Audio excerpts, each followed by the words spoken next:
Major Syed এমনি জিয়াউল হক,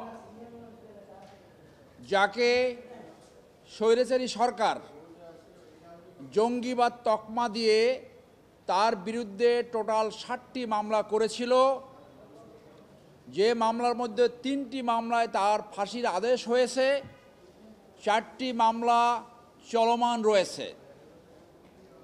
2011 সালে একটি তথাকথিত কু অ্যাটেম্পট হয়েছিল সেনাবাহিনীতে।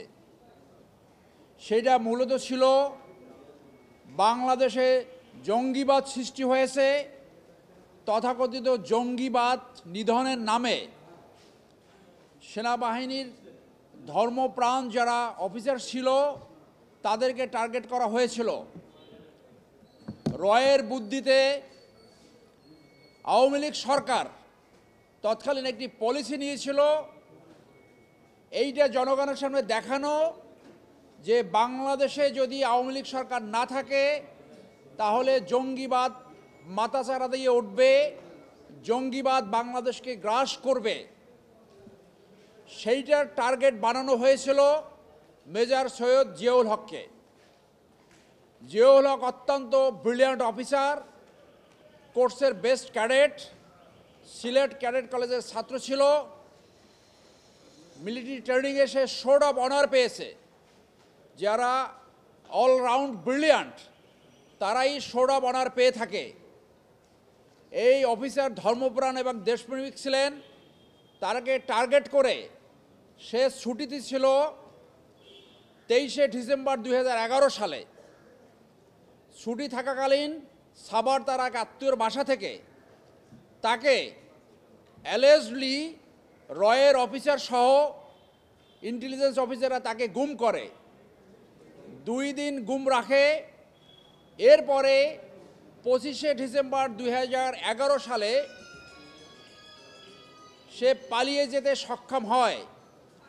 সে অত্যন্ত বুদ্ধিমত্তার সাথে বলেছিল, তাকে যখন গুম করে ইন্টারোগেশন করছে, অনেকটা তাকে টর্চার করেছে, সে তখন বুদ্ধি খাটিয়ে বলেছিল যে আমি কোনো কিছু আমার ব্রেনে রাখিনি, আমি একটা পেন ড্রাইভ, তোমরা যেখান থেকে আমাকে ধরে নিয়ে আসছো সেইখানে একটা পেন ড্রাইভ আমি থ্রো করে ফেলে আসছি।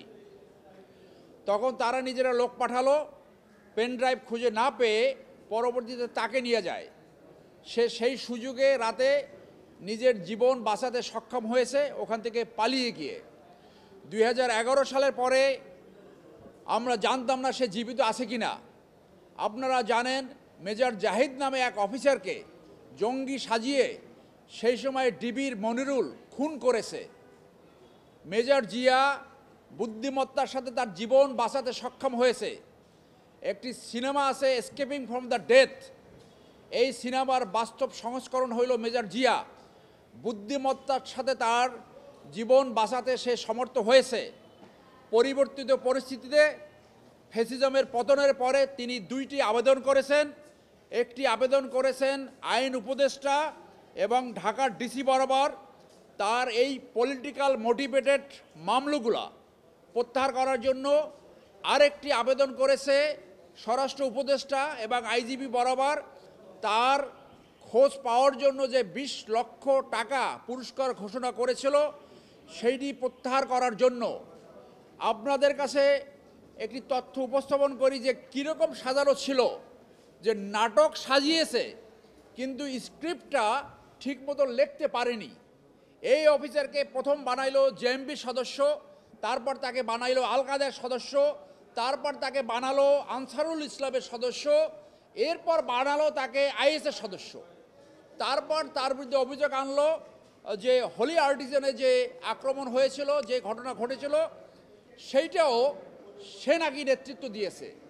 সো জঙ্গি নাটকটা খুব খুব পুয়ারভাবে, অত্যন্ত অগভীরভাবে সেটা করেছে, যার জন্য এই মামলাগুলো যে মিথ্যা সেইটা তাদের এই ঘটনাই প্রমাণ পায়। আপনারা জানেন যে কল্যাণপুরে জাহাজবাড়িতে একটি ঘটনা ঘটেছিল, যাদেরকে সেখানে হত্যা করা হয়েছিল তাদেরকে 1 থেকে 2 মাস, কাকুকে 6 মাস আগে গ্রেপ্তার করা হয়েছিল। এইটা এখন পত্রিকায় আরও পরিষ্কারভাবে আসছে।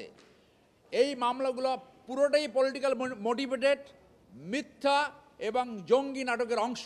আপনাদের মাধ্যমে আমি কনসার্ন মিনিস্ট্রিকে আবেদন জানাবো তার এই মামলা অতি দ্রুত প্রত্যাহার করে তাকে মুক্ত জীবনে ফেরত এসে তার পরিবারের সাথে মিলিত হওয়ার সুযোগ করে দিতে। পলিটিক্যাল মামলা প্রত্যাহারের জন্য কমিটি হয়েছে, সেই কমিটি তার এই আবেদন বিবেচনায় নেবে বলে আমরা আশা করি।